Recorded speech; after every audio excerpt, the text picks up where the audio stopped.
Having looked at some of the principles of differential calculus with trigonometric functions, we're now going to have a chance to practice and develop our skills in this with a few questions. So first of all is a long question, which is also a useful reminder of some of the techniques from differential calculus that we would have looked at earlier in the course. So you are asked to find the equation of the tangent line and the normal line to the curve fx equals cos 3x at the point where x equals pi by 9.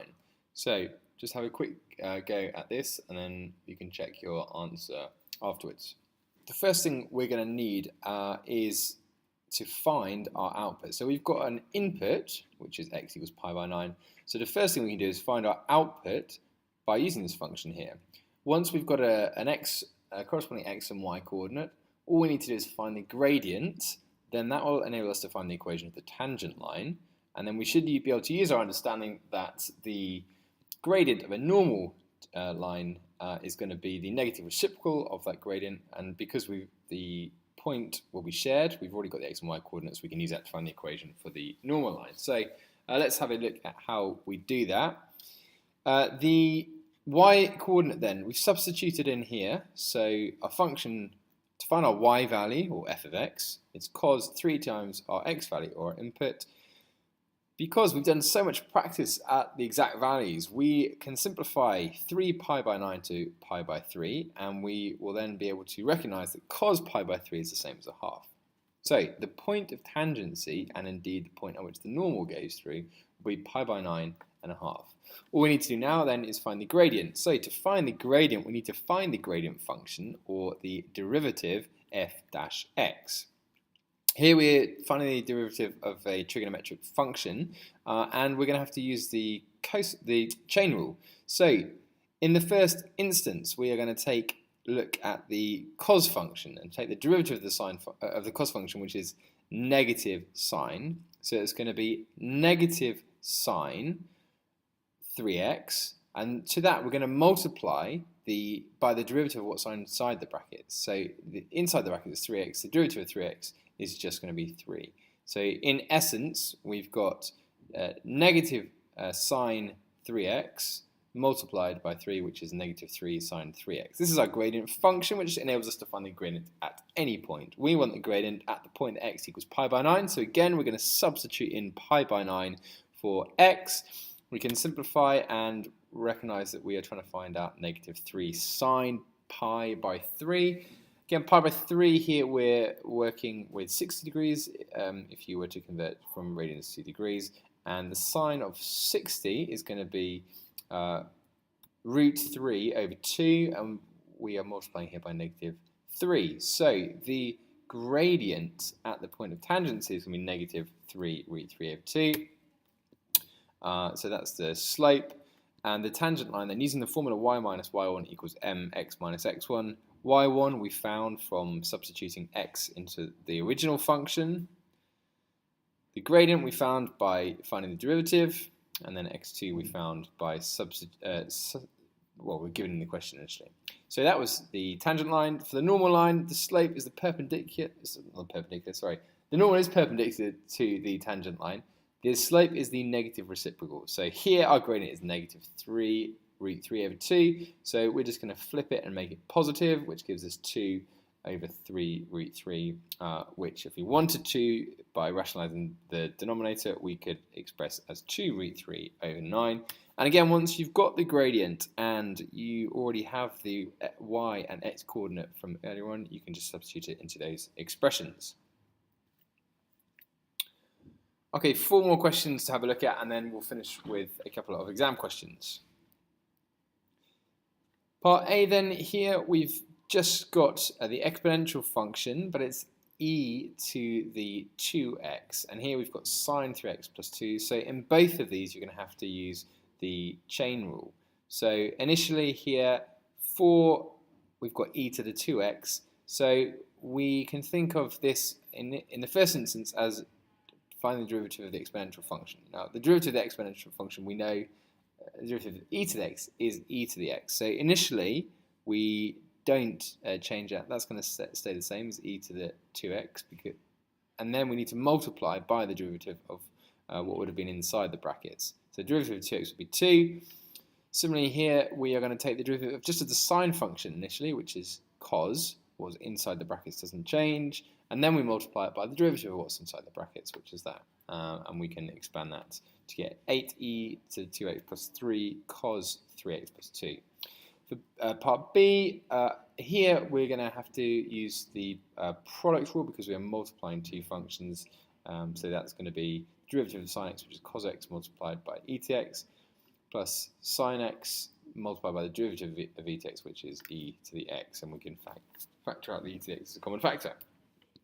Part C. The way to think of this is cos x to the power 3 sine x. So here you can recognize we've got one function multiplied by another function. However, when it comes to using the product rule and differentiating this, we're going to also have to use the chain rule. So in the first instance, we're going to take this function multiplied by the derivative of sine x, which is cos x. Then we're going to take the second function, sine x, and multiply it by the derivative of the first. And this then here is us using the chain rule. So first of all, in effect, differentiate x cubed, which would give us 3x squared, but we're not actually differentiating x, it's cos x, so we substitute back in cos x, and then we multiply by the derivative of what's inside the brackets, and the derivative of cos x gives us negative sine x.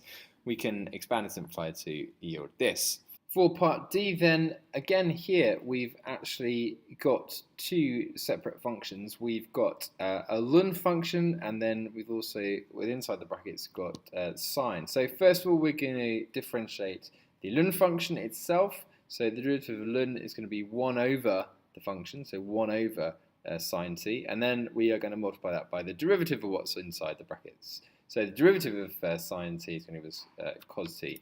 And then we can express that as cos t over sine t, or equally 1 over tan t. For the second question then, this combines trig modelling as well as trig calc. The individual components here then we're asked to find initially are A, which is going to be the amplitude, C, which is going to be the horizontal translation, and D, which is going to be the vertical translation. So in the first instance then, trying to find the amplitude, well, it helps to figure out where the principal axis is to start with, and if you've found the principal axis, then you've pretty much found D already. So to find the principal axis, take the average of the y coordinates. So 12 plus minus 4 is going to give you 8, divided by 2 is going to give you 4. If you just imagine that there, that looks about right as well as a kind of sense check. So we can see that the principal axis is at 4. On the sine curve, the principal axis is normally at the line y equals 0. So straight away we can see that D is plus 4. A then, remember, amplitude is the distance, the positive distance from the principal axis or the centre line. So if our principal axis was here at the line y equals 4, we're just going to do 12 minus 4, which gives us 8. So A is going to take the value of 8. For C, we're looking at the horizontal translation. So normally we would know that if we have the sine curve, it would start, well, it would start here. So we know that this would be the principal axis. Principal axis goes to the line y equals 4. We've already worked that out. And the sine curve would start here. Now we can see that this has moved to the right a certain distance. So we need to find the x coordinate here. The way we can do this is the distance here between the maximum and the minimum is going to be half of the total period. So half of the period there is going to be the difference between 4 and 8, which is 4. And this distance here will be a quarter of the period. So if the distance between 4 and 8 is half the period, which is 4, the distance between here and here, which is quarter of the period, is going to be 2. So the x-coordinate of this point here is 2. Consequently, the curve has shifted 2 units to the right. Therefore, C is also going to be 2. So those are the first three components. For part B, then, B is going to control the horizontal stretch. And remember, that is related to the period. So we can find B by dividing 2 pi by the period. That's the formula that we're going to use for that. So the period, we already established that half the period was the distance between 4 and 8, which is 4. So the period is going to be 8. If I divide 2 pi by 8, I end up with pi by 4.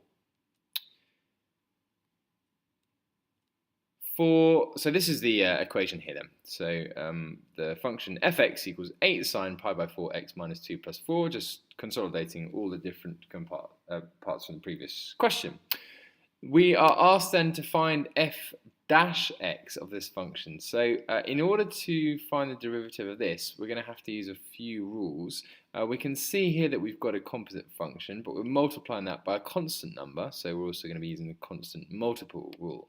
So to have a look at this, again, if you think of the chain rule as u dash v of x multiplied by v dash x, the first thing we're going to look at is actually the u dash x. So u dash v of x. So if we find the derivative of sine, that's going to be cos. So we're going to have cos pi over 4 x minus 2. We then need to multiply that by the derivative of what's inside the brackets, which if you expand it out and then found the derivative, you could see that we would get pi x by 4, and the derivative of that would just be pi by 4. So we would have cos pi by 4 x minus 2 multiplied by pi by 4, but also you've got this constant here, so we're going to be multiplying by 8. So in effect here, this is the first part, so this would be u dash v of x, and then here this would be v dash x, and then here this is the constant from the beginning. So if we multiply all that out, we can see that's going to give us 2 pi, so it's going to simplify to 2 pi cos pi by 4 x minus 2. So the final question then asks us to find the x-coordinate of r, and r is a point at which the gradient is negative 2 pi. So remember, we have already found the gradient function here. So the gradient function is 2 pi cos pi by 4 multiplied by x minus 2. So if we want to find the x-coordinate of r, where the gradient is negative 2 pi, we're just going to set our gradient function equal to negative 2 pi and solve for x. So this negative 2 pi equals our gradient function, which is 2 pi cos pi by 4 multiplied by x minus 2. Dividing both sides by 2 pi, we end up with negative 1 equals cos pi by 4 x minus 2. So the first thing we need to do then is take the inverse of cos negative 1. So if we do that, we're going to get pi, the inverse of cos to negative 1 of negative 1 is pi. So we can say that therefore, if we've taken the inverse of both sides, pi equals pi by 4 multiplied by x by 2. So if we simplify and rearrange for x, we will end up with the x coordinate of r being equal to 6.